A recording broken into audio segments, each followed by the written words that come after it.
মূলত আমি ইন্ডাকশনের কথাই বলছি। নির্দিষ্ট কিছু পাতিল আছে যেগুলো এই ইন্ডাকশনে ব্যবহার করা হয়।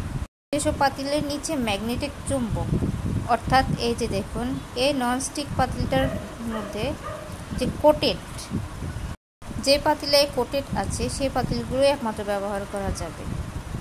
চুলা কেনার সময় সাধারণত আমাদেরকে এটাই জানানো হয়, কিন্তু আমি আজকে ননস্টিক ছাড়াই কিছু পাতিল টেস্ট করে দেখেছি যেগুলো এই চুলায় সুন্দর মতো ব্যবহার করা যায়। যেমন এই যে এই স্টিলের প্যানগুলো, এটাতে করে আপনি চা জল দিতে পারবেন, পানি গরম করতে পারবেন, বা ছোটোখাটো টুকটাক কোনো কিছু আপনি যেমন এই স্টিলের বাটি দ্বারা করতে পারবেন।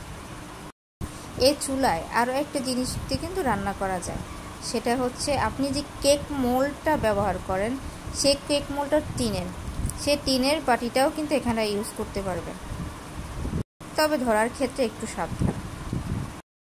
তাই বলছি যারা ইন্ডাকশান চুলা কিনবেন তারা কিন্তু এই স্টিলের বাটি বা টিনের যে পাতিলগুলো বা আপনার এই যে কোটেড, শুধু ননস্টিকের কোটেডগুলোই হয় না, এগুলোও ব্যবহার করা যায়। স্টিলের সসপ্যানটায় আমি সরাসরি বসিয়ে দেখাচ্ছি আপনাদেরকে, এটা কিন্তু কোনো এডিট করা নয়। এই যে আমি চুলা অন করে বসিয়ে দিয়েছি, গরম হয়ে গেছে।